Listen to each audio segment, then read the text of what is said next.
आज का सत्संग ना हम एक सवाल से शुरू कर रहे हैं। सवाल क्या है? क्या कभी गहराई से सोचा कि मालिक ने हमें इंसानी जामा क्यों बख्शा? 84 लाख योनियां याद है? सतगुरु महाराज, मौजूदा सरकार बाबा जी महाराज हमें समझाते हैं 84 लाख योनियां पार करने के बाद ये अनमोल जामा मिला है। ये कोई आम बात नहीं है। थोड़ी गहराई से सोचो। जानवरों में सोचने समझने की ताकत नहीं होती। वो सिर्फ और सिर्फ भोग योनियां हैं। वो सिर्फ अपनी भूख, डर या आदतों के अनुसार चलते हैं। लेकिन मालिक ने इंसान को विवेक दिया है, सोचने की, सही गलत समझने की ताकत बख्शी है। फिर सवाल उठता है, क्या हम अपने विवेक का इस्तेमाल कर रहे हैं या फिर हम भी जानवरों की तरह सिर्फ अपनी इच्छाओं के पीछे भागते जा रहे हैं। इंसानी जामे में ही मालिक की पहचान हो सकती है। इसी जामे में भक्ति हो सकती है, सत्संग हो सकता है, आत्मा की उन्नति हो सकती है। इसी जामे में हम अपने जीवन का असली उद्देश्य समझ सकते हैं। लेकिन अफसोस की बात यह है, हम अपनी इस अनमोल जिंदगी को छोटी छोटी इच्छाओं, गुस्से, लालच, नफरत और अहंकार में गंवा देते हैं। क्या हमने कभी रुककर सोचा है कि मैं इंसानी जामा पाकर क्या कर रहा हूं? क्या मैं उस मालिक का शुक्रिया अदा कर रहा हूं जिसने मुझे यह अनमोल शरीर बख्शा? क्या मैं अपने विवेक का इस्तेमाल कर रहा हूं या सिर्फ मन के पीछे भाग भाग अपनी जिंदगी बर्बाद कर रहा हूं? तो देखो, अब भी समय है। अपने अंदर झांको, विवेक को जगाओ और उस इंसानी जामे का सही उपयोग करो, क्योंकि जो इंसान इस जामे में मालिक को पा गया वही असली सफल हुआ है, वरना ये जीवन भी बाकी योनियों की तरह व्यर्थ चला जाएगा। आज का सत्संग आप संत कबीर साहिब जी का सुनने जा रहे हैं। हमेशा बेनती मैं यही करूंगा आप जी से कि इस सत्संग को पहले आप अपने सत्संगी भाइयों के साथ शेयर करें जल्दी से, फिर उसके बाद आप ये सत्संग सुनना शुरू करें। आओ सत्संग को आरंभ करते हैं। परम सत्कारयोग साध संगत जी, राधा स्वामी, गुरु प्यारी साध संगत जी, आज का जो सत्संग है वो बड़ा ही महत्वपूर्ण और जिन लोगों को क्रोध आता है उस पर है। वाणी कबीर साहब महाराज की है, जिन्होंने अपने समय के कई प्रकार के नैतिक विषय लिए हैं, जिनमें से इन दोहों में क्रोध के नतीजे बतलाते हुए कबीर साहब ने लोगों को इससे बचने का उपदेश दिया है। आइए आज का ये महत्वपूर्ण सत्संग शुरू करते हैं। सत्संग के वचन। यह जग कोठी काठ की, चौं दिस लागी आग, भीतर रहे सो जर मुए, साधु उबरे भाग। मनुष्य को सृष्टि का सबसे उत्तम जीव माना जाता है। मनुष्य की बढ़ाई दो बातों में है। पहली यह कि कुल मालिक ने इसके अंदर बुद्धि या विवेक का गुण रखा हुआ है। इस गुण के सहारे इंसान सही गलत, अच्छे बुरे की पहचान कर सकता है और अपनी हालत सुधारने का उपाय कर सकता है। इंसान ने मायावी जगत में जो भी तरक्की की है बुद्धि के सहारे की है। मनुष्य की दूसरी विशेषता यह है कि वह परमात्मा की भक्ति द्वारा परमात्मा से मिलाप करके इंसान से भगवान बन सकता है। बुद्धि का सही प्रयोग भी किया जाता है और गलत भी। छुरी से फल भी काटा जा सकता है और किसी का गला भी। इंसान कौमों, मजहबों और मुल्कों की बर्बादी के जो भी सामान पैदा करता है बुद्धि द्वारा करता है। इसी तरह परमार्थ में बुद्धि सहायक भी हो सकती है और रुकावट भी बन सकती है।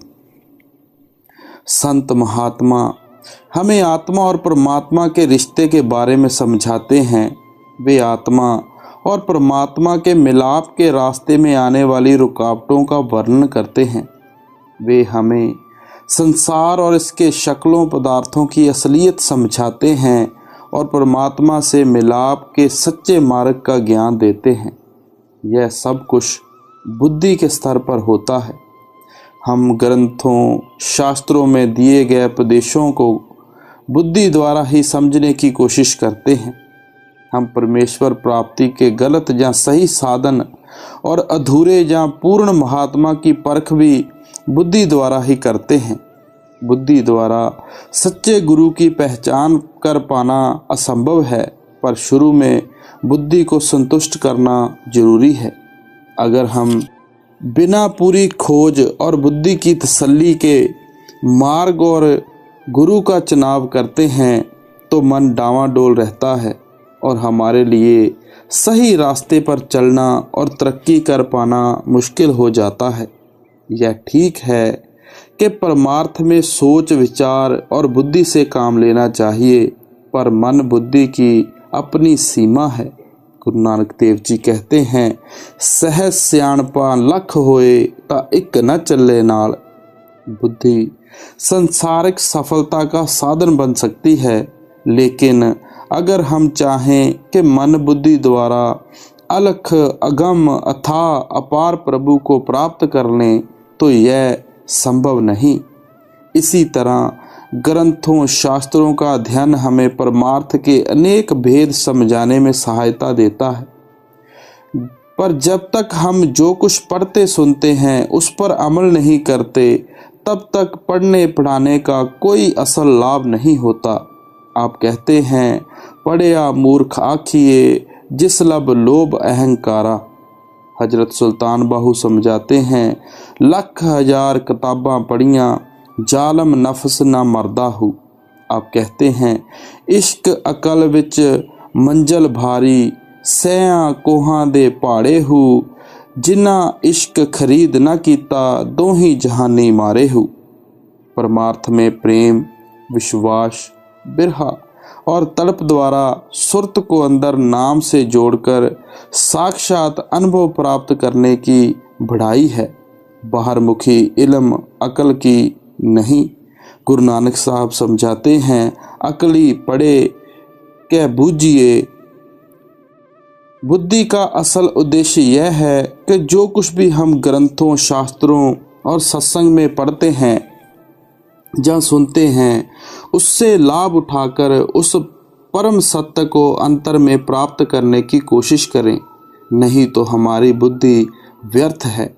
अगर हम अभ्यास के द्वारा अंदर जाने की बजाय बाहरमुखी वाद विवाद में उलझे रहें तो हमारी बुद्धि लाभदायक होने के स्थान पर हानिकारक सिद्ध होती है। यही कबीर साहब महाराज समझाने की कोशिश कर रहे हैं कि यह जग कोठी काठ की, चौदिस लागी आग, भीतर रहे सो जरमुए साधु उबरे भाग। कहते हैं, जिस तरह कोई लकड़ी का मकान हो, जैसे कि पहाड़ों पर अक्सर हुआ करते हैं, फर्श, दीवारें और छतें सब कुछ लकड़ी की होती है। अगर ऐसे मकान में आदमी आग लगाकर सो जाए तो उसके बचने की क्या संभावना हो सकती है। इस दुनिया में काम, क्रोध, लोभ, मोह और अहंकार का बड़ा जोर है। यह 5 अग्नियां हैं जो सारे संसार के हृदय में भड़क रही हैं। जिन्होंने इनको वश में कर लिया वे इनकी जलन से बच गए, नहीं तो इसने किसी को गाली निकाली, उसने लाठी मारी, वहीं मर गया। इसी तरह के सैकड़ों मामले हैं जो हर रोज होते रहते हैं। अगर विचारों तो बात कुछ भी नहीं है। अगर किसी दुकानदार से लड़े, उसने छुरा मारा, मर गए, यह क्रोध ही तो है। क्रोध का नतीजा बहुत गंदा होता है। अपनी दूसरी कड़ी में कबीर साहब क्या समझा रहे हैं? क्रोध अघन घर घर बड़ी, यरे सकल संसार, दीन लीन निज भक्त यो, तिनके निकट उभार। अब कहते हैं कि हर एक के हृदय में क्रोध की आग जलती है। सारा संसार तप रहा है। जरा क्रोध आ गया, देशों के देश नष्ट हो गए। यह अब यूक्रेन और रशिया का हाल क्या है? हम सब जानते हैं कि इन दिनों जो लड़ाई लगी हुई है, इसमें कितने मासूम बच्चे, कितनी औरतें, कितने बूढ़े लोग घर से बेघर हो गए हैं। एक जगह से दूसरी ओर जा रहे हैं, कोई किसी का हाल नहीं पूछ रहा, और ये सब क्रोध के कारण है। जब कोई एक क्रोध करे तो दूसरे आदमी को चाहिए कि शांत रहे, तभी जो क्रोध की आग है कुछ ना कुछ कम हो सकती है। एबटाबाद में एक भाई ने अपने सगे भाई को मारकर उसका चमड़ा उतारकर उसकी चारपाई बुनी। उसके ऊपर बैठकर रोटी खाता था, फिर भी उसे तसल्ली नहीं हुई। यही हाल पूरी दुनिया में हो रहा है। कौमों के कौमें, मजहबों के मजहब एक दूसरे के लिए आग लिए बैठे हैं, क्रोध से तड़प रहे हैं। कोट करम लागे रहें, एक क्रोध की लार, किया कराया सब गया, जब आया अहंकार। जब आदमी में अहंकार और क्रोध आता है, फिर वह कोई अच्छा काम नहीं करता। चोरी, दुराचार, जहाँ कोई और नीच कर्म करता है, इस क्रोध से कोई विरला ही बचा है। क्रोध और अहंकार में किया कराया सब नष्ट हो जाता है। संतों महात्माओं ने अपनी वाणी में आपा भाव, मैं मेरी, खुदी, द्वैत, अहम, भ्रम, अज्ञानता, हौमे आदि को समान अर्थों में प्रयोग करते हुए इन्हें आत्मा को परमात्मा से दूर रखने वाला मूल कारण माना है। गुरु अर्जन देव जी कहते हैं, अंतर अलख न जाई लखिया, विच पर्दा हौमे पाई। परमात्मा हमारे अंदर में है, लेकिन हमारी आत्मा और परमात्मा के बीच में हौमे का पर्दा है, जिस कारण वह परमात्मा हमें दिखाई नहीं देता। हौमे और अहंकार में सूक्ष्म सा भेद है। अहंकार में अपनी बड़ाई का भाव है, हौमे में रचना को अपने अधीन चलाने और हर बात में अपनी मर्जी लागू करने का भाव छिपा हुआ होता है। गुरु नानक देव जी कहते हैं, हौ विच मूर्ख हौ विच स्याणा, मोख मुक्ति की सार न जाना। आप समझाते हैं कि संसार के सब जीव हौमे का शिकार हैं और हौमे के कारण ही वे आवागमन के चक्कर में बंधे हुए हैं। बिना हौमे के त्याग के सच्ची मुक्ति की प्राप्ति असंभव है। गुरु अंगद साहब कहते हैं, हौमे एहो हुक्म है, पाइये किरत फिराही। हौमे हुक्म द्वारा पैदा हुई है और यह सृष्टि के संचालन का अभिन्न अंग है। गहराई से सोचा जाए तो काम, क्रोध, लोभ, मोह और अहंकार सब हौमे में से ही जन्म लेते हैं। हौमे के कारण जीव अपना विस्तार करना चाहता है और अपनी नई रचना पैदा करना चाहता है। यह काम है। हौमे के कारण वह किसी दूसरे की हस्ती को सहन नहीं करता, यह क्रोध है। हौमे के कारण वह सब कुछ अपनी लपेट में लेना चाहता है, ये लोभ है। हौमे के कारण ही जिसे वह अपना समझता है, उसको खो देने के कारण दुखी होता है, यह मोह है। हौमे के कारण ही अपने आप को बड़ा और श्रेष्ठ समझता है, जिसे अहंकार कहा जाता है। इसे संतों ने दूजा भाव भी कहा है। प्रभु को छोड़कर किसी दूसरी चीज से प्यार करना हौमे है। हौमे के कारण ही जीव प्रभु के हुक्म में चलने की बजाय मन मर्जी के कार्य करना चाहता है। वह चाहता है कि वह कर्म भी अपनी मर्जी से करे और उसे फल भी अपनी मर्जी से प्राप्त हो। दूसरे शब्दों में, वह रचना के संचालन के लिए प्रभु द्वारा बनाए गए नियमों से मुक्त होना चाहता है। यह हौमे है। इसी तरह वह प्रभु द्वारा अपने साथ मिलाप के लिए बनाए गए साधन या मार्ग की बजाय मन मर्जी के साधन का मार्ग द्वारा प्रभु से मिलाप करना चाहता है। गुरु अमरदास जी कहते हैं, हौमे विच भक्त न होवे, हुक्म न बुझिया जाई, हौमे विच जी बंधु है, नाम न वसे मनाई। बड़ी सुंदर उदाहरण देते हैं कि जब तक मन मर्जी के साधनों द्वारा प्रभु प्राप्ति का यत्न करता है, वह हौमे से ग्रस्त है। इसलिए ना उसे प्रभु के हुक्म की पहचान हो सकती है, ना ही उसका प्रभु के साथ मिलाप हो सकता है, जिसके कारण वह हमेशा रचना से बंधा रहता है। हमें व्यवहारिक दृष्टि से हर चीज के बारे में गहराई में सोचना चाहिए।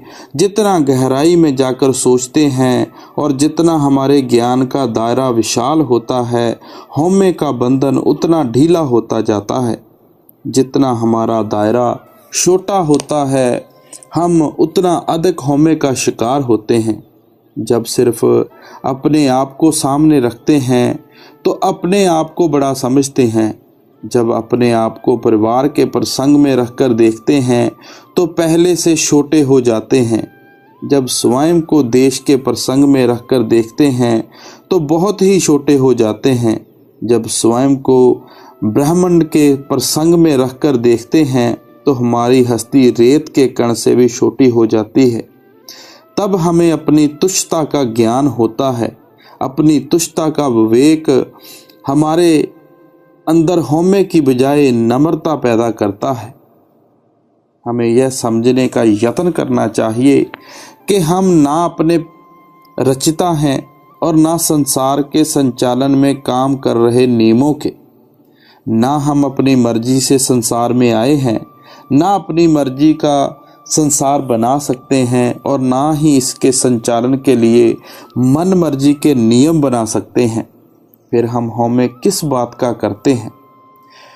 किसान कहता है कि मैं अपने प्रयत्नों से फसल उगाता हूँ।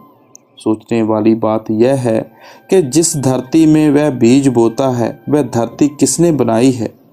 फसलों के पोषण के लिए, यानी किसने फसलों के पोषण के लिए पानी किसने पैदा किया है? और फसलों को पकाने के लिए सूर्य किसने बनाया है? क्या हमने कभी सोचा है कि पूरे सौर मंडल का जीवन सूर्य के आधार पर कायम है? यदि सूर्य ठंडा हो जाए तो पल भर में सारे सौर मंडल का जीवन समाप्त हो जाएगा। जिस तरह एक सौर मंडल का जीवन एक सूर्य के आधार पर कायम है, उसी तरह संपूर्ण ब्रह्मांड का जीवन प्रभु रूपी सूर्य के सहारे कायम है। गुरु नानक साहब कहते हैं, सचखंड वसे निरंकार, कर कर वेखे नदर निहाल। आप फरमाते हैं कि वह प्रभु सतलोक में विराजमान है और उसमें से वह रही जीवन, चेतना और शक्ति की दयापूर्ण किरणें समस्त रचना का आधार हैं। वैज्ञानिक नए नए आविष्कारों का श्रेय लेते हैं। उनके यत्न सराहनीय हैं, लेकिन वह केवल प्रभु द्वारा सृजित सृष्टि के संचालन में काम कर रहे हैं। नियमों के आधार पर ही आविष्कार कर सकते हैं और केवल प्रभु द्वारा सृजित सामग्री के उपयोग द्वारा ही कोई नई चीज बना सकते हैं। क्या कोई वैज्ञानिक प्रभु द्वारा बनाए गए जगत और उसकी सामग्री के इस्तेमाल के बिना कोई नई चीज बना सकता है? व्यक्ति को केवल उतनी ही स्वतंत्रता प्राप्त है जितनी प्रभु ने उसे दी है। जगत में दो इच्छाएं काम नहीं कर सकती। यह जगत पूरी तरह अपने सृजनहार की इच्छा पर आधारित है। इस जगत में किसी व्यक्ति का अपने आप को स्वतंत्र समझना अज्ञानता है और यह अज्ञानता ही हौमे को जन्म देती है। इसलिए हिंदू धर्म ग्रंथों में अविद्या यानी अज्ञानता को मनुष्य का सबसे बड़ा शत्रु माना गया है। संत महात्मा उपदेश देते हैं कि हौमे से छुटकारे का साधन प्रभु के हुक्म की पहचान है। और प्रभु का क्या हुक्म है, गुरु नानक साहब समझाते हैं, एक को नाम हुक्म है नानक, सतगुर दिया बुझाई जियो। परमात्मा का एक ही हुक्म है और वह हुक्म नाम की पहचान है। यह पहचान सतगुरु की शरण प्राप्त करने से होती है। गुरु अंगद साहब कहते हैं, हौमे दीर्घ रोग है, दारू बीस माहे, कृपा करे जे अपनी ता, गुर का शब्द कमाहे। जब से जीव प्रभु से अलग होकर सृष्टि का अंग बना है, तब से वह हौमे के रोग का शिकार है। इस रोग का इलाज प्रभु ने जीव के अंदर रखा है। वह इलाज यह है कि जीव सतगुरु के उपदेश अनुसार अंतर में प्रभु के नाम या शब्द से लिव जोड़े। जब तक जीव प्रभु से अलग है, हौमे का नाश असंभव है।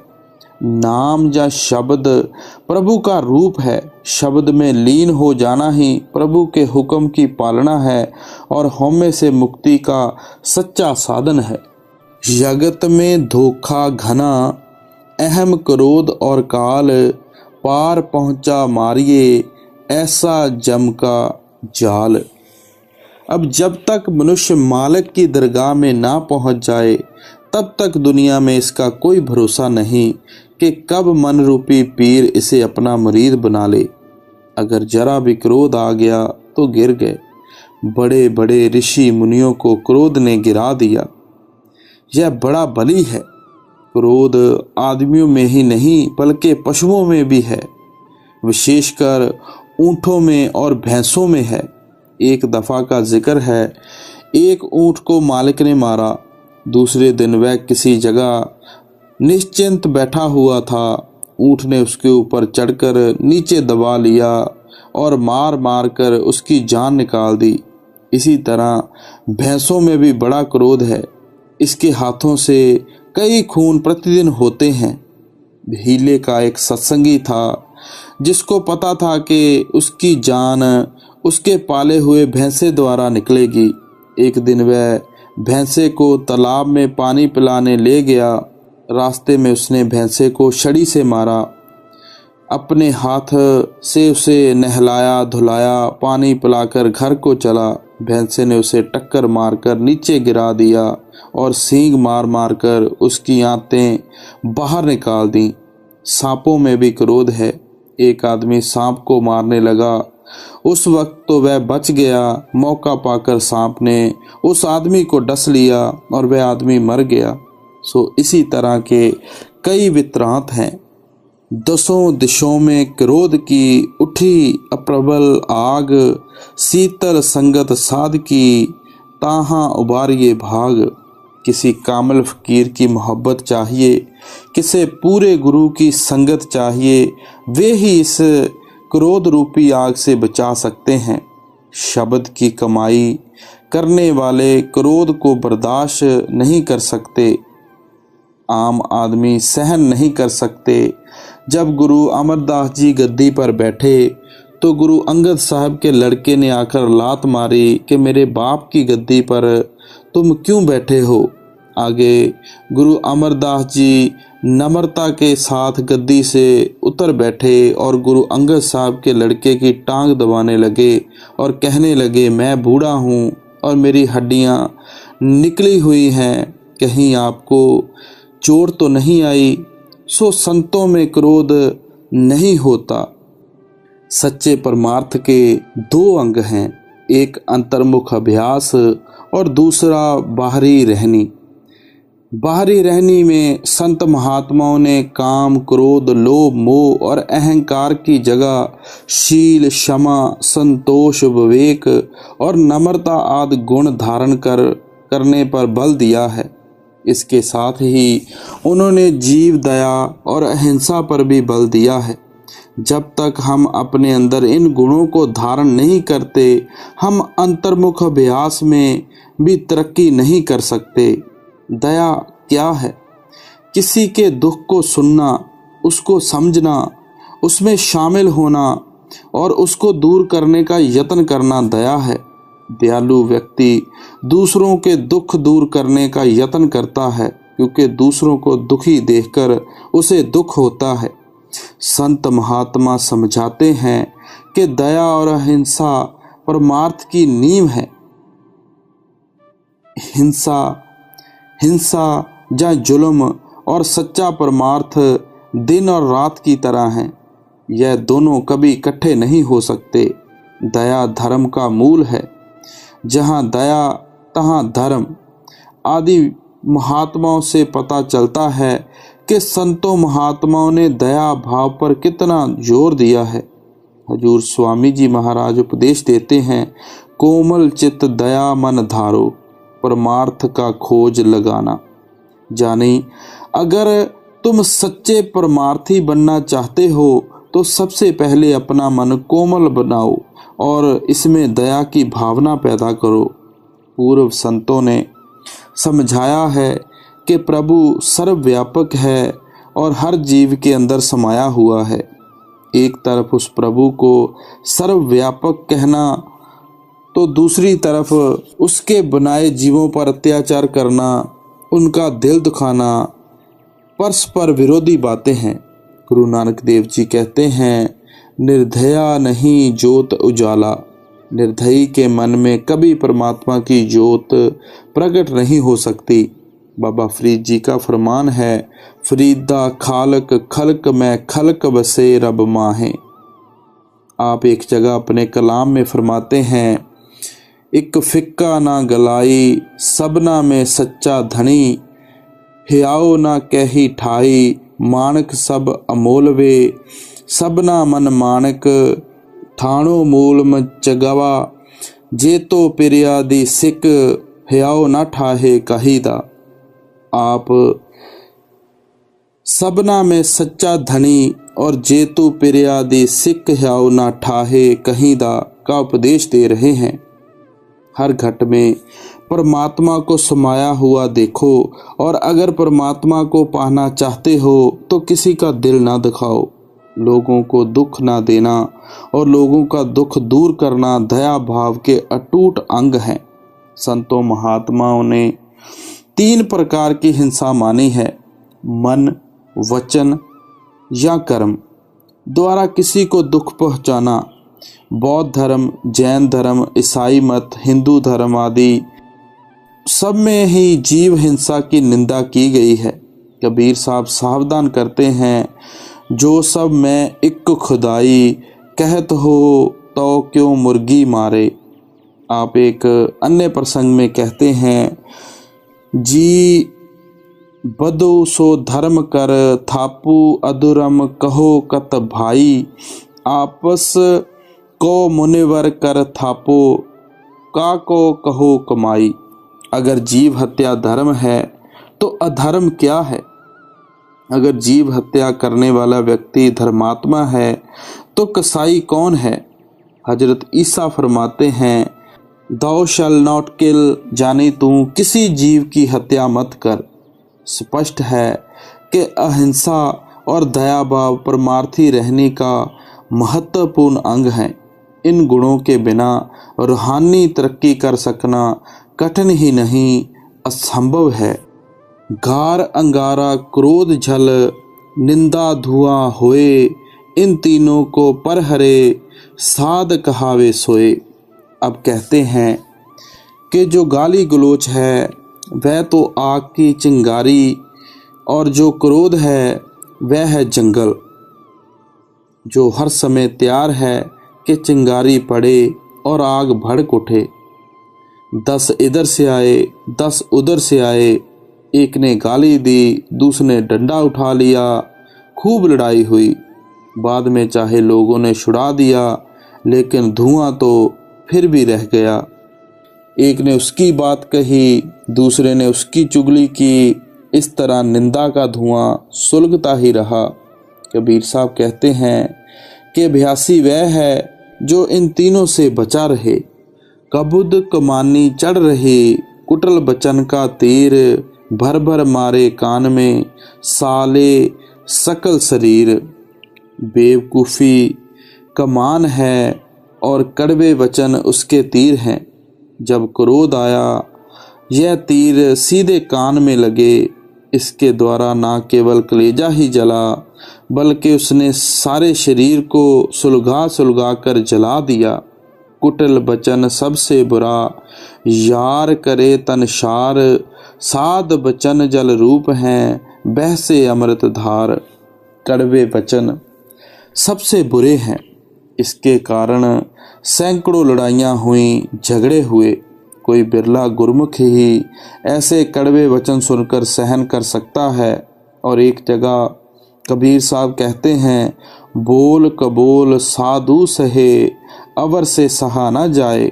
कि कोई समझदार आदमी ही सख्ती को सहता है, नहीं तो हमारे जैसे मनमुख तो लड़ने को तैयार हो जाते हैं। इसके विपरीत साधु या गुरमुख के वचन जल के समान शीतल ठंडे होते हैं, जब भी बरसेंगे अमृत के समान भरवाव डालेंगे। निंदक ते कूकर भला, हटकर मारे रार, कूकर ते क्रोधी बुरा, गुरु दिवावें गार। अब कहते हैं कि निंदक सबसे बुरा है। उससे तो कुत्ता अच्छा है जो दूर होकर भौंकता है और रोटी मांगता है। इसी तरह कुत्ते से क्रोधी बुरा है। जब किसी ने क्रोध में आकर दूसरे को भला बुरा कहा, गाली गलौज की, तो दूसरे ने कहा खड़ा हो जा, और लगा उसे तथा उसके संबंधियों को गाली देने, जहाँ तक कि उसने स्वामी गुसाई गुरु को भी बुरा भला कहा जाता है। जितना हृदय कमजोर होता है, उतना ही क्रोध ज़्यादा आता है। स्त्रियों में पुरुषों से अधिक क्रोध होता है, क्योंकि उनका हृदय पुरुषों से ज़्यादा कमज़ोर होता है। बहुत बार देखा गया है कि वे छोटी छोटी बातों पर लड़ पड़ती हैं। स्वभाव यह है कि क्रोध से बचना चाहिए। जब क्रोध होगा तो इससे नुकसान भी होगा, बल्कि भजन में भी यह एक बड़ी रुकावट है। यह तवज्जों को इकट्ठा नहीं होना देता। क्रोध में ख्याल फैलता है, हमें ख्याल को इकट्ठा करना है। इसलिए क्रोध भजन का दुश्मन है। हम सबको अपने परम पिता परमात्मा के आगे विनती करनी चाहिए कि ऐ सतगुर, हमें कुछ ऐसे गुण दे जिससे हम तेरी भक्ति कर सकें। सूफी दरवेशों में दो किस्म के फ़कीर माने हैं, अहले दुआ और अहले रज़ा। अहले दुआ वे हैं जो खुदा के सिवाय किसी दूसरे से कोई विनती या अरदास नहीं करते। वे जो कुछ मांगते हैं खुदा से मांगते हैं। अहले रज़ा वे हैं जो अपने आप को पूरी तरह खुदा की रज़ा में फ़ना कर देते हैं। उनके मन में पूर्ण भरोसा होता है कि खुदा जो कुछ भी करता है ठीक करता है। वे कहते हैं कि खुदा से विनती या अरदास करना खुदा में अविश्वास प्रकट करना है। वे कहते हैं खुदा से कुछ मांगना खुदा को अपनी मर्जी के अधीन करना है, जबकि हमारी असल भलाई अपने आप को पूरी तरह खुदा की रज़ा के अधीन कर देने में है। इसलिए सबसे बड़ी और सच्ची विनती मन की मर्जी को खुदा की रज़ा में मिटा देना है। खुदा की बंदगी द्वारा खुदा का रूप हो चुके संत महात्माओं की वाणी में आश्चर्यजनक नम्रता के दर्शन होते हैं। सूरदास जी कहते हैं, मौसम कौन कुटिल खल कामी, जिन तन दियो ताही बिसारियो, ऐसो निमक हरामी, भर भर उदर विषयों को धावो, जैसे सूकर ग्रामी, हर जन शाड़ हर बेमुखन की, निस्दिन करत गुलामी। पापी कौन बड़ो है मैते, सब पतितन में नामी, सूर पे तत् को ठौर कहाँ है, सुनिए श्रीपत स्वामी। आप नम्रता से अपने अनंत अवगुणों और पापों का वर्णन करते हुए प्रभु से दया की भीख मांगते हैं।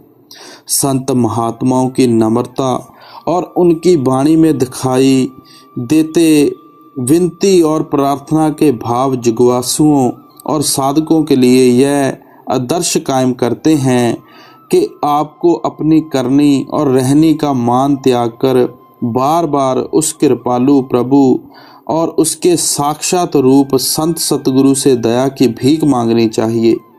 भिखारी अपनी बल या चतुराई से, राजा या दाता से कुछ नहीं ले सकता।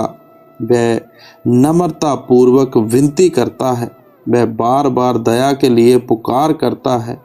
वह प्रभु सर्वशक्तिमान और सर्वज्ञाता है। हम उससे जो कुछ भी प्राप्त कर सकते हैं केवल उसकी दया मेहर द्वारा ही प्राप्त कर सकते हैं, अपनी बल द्वारा, बुद्धि द्वारा नहीं।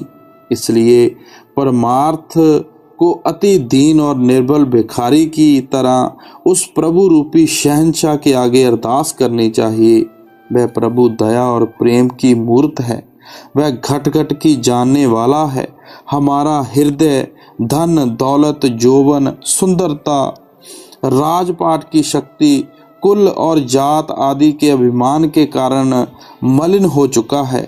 हमें अपने शुभ कर्मों का मान है। हमें जब तक पूजा पाठ दान पुण्य तीर्थ व्रत आदि का अभिमान है, जब तक हृदय में लोष मात्र भी अहं का भाव कायम है, हम उस दाता से कुछ भी प्राप्त नहीं कर सकते। वह दया करना चाहता है, वह प्रेम की वर्षा करना चाहता है, लेकिन अहं के कारण गंदे हो चुके हृदय में उसके प्रेम और उसकी दया का अमृत नहीं ठहर सकता। इसलिए हमें अहंकार को त्याग कर विनम्र भाव से सच्चे हृदय से कुल मालिक से दया की भीख मांगनी चाहिए। कबीर साहब कहते हैं, मस्जिद भीतर मुल्ला पुकारे, क्या साहिब तेरा बहरा है, चौंटी के पग नेवर बाजे, सो भी साहिब सुनता है। वह मालिक चींटी के हृदय से निकली सच्ची विनती को भी सुनता है। उस तक अपनी अरदास पहुंचाने के लिए शब्दों की जरूरत नहीं। जब सच्चे हृदय से पुकार निकलती है तो उसकी तरंग फौरन कुल मालिक के दरबार में पहुंचती है। संतों महात्माओं की वाणी से उपदेश मिलता है कि सतगुरु और कुल मालिक से नश्वर संसार की शक्लों पदार्थों के लिए विनती ना करो। कुल मालिक से यही विनती करो कि हमारा हृदय निर्मल बना दे, हमारे हृदय को अपने प्रेम के रंग में रंग दे और हमारे हर प्रकार के गुनाहों को बख्श कर हमारी झोली नाम की अमृत से भर दे। मालिक से यह अरदास करो कि वह हमारे मन को शांत कर दे, ताकि हम मनमत को त्याग कर पूरी तरह कुल मालिक के हुक्म में आ जाएं। कुल मालिक से यह अरदास करनी चाहिए कि वह हमें प्रेम, नम्रता और रजा की मूर्त बना दे। गुरु अर्जन देव जी कहते हैं, बिन तुद होर किछ मंगना, सिर दुखा के दुख, दे नाम संतोखिया, उतरे मन की भूख। आप समझाते हैं कि कुल मालिक से कुल मालिक जा उसका नाम मांगो, जिससे मन की जन्म जन्म की तृष्णाएं शांत हो जाएं। सो गुरु प्यारी साध संगत जी, आज का बड़ा ही महत्वपूर्ण सत्संग जो कि क्रोध पर आधारित था और विनती से समाप्त हुआ, हमने श्रवण किया। हमें भी चाहिए कि अपने क्रोध को त्याग कर विनती करें उस परमात्मा, उस शहंशाह के आगे भिखारी बन के ऐसी विनती करें, ऐसी बिरहा से विनती करें कि वे हमारी पुकार सुन लें। सो गुरु प्यारी साध संगत जी, आइए बाबा जी को कुछ बनकर दिखाएं, कुछ कर कर दिखाएं। मौजूदा सरकार बाबा जी की तरफ से सबको आशीर्वाद प्यार। राधा स्वामी जी।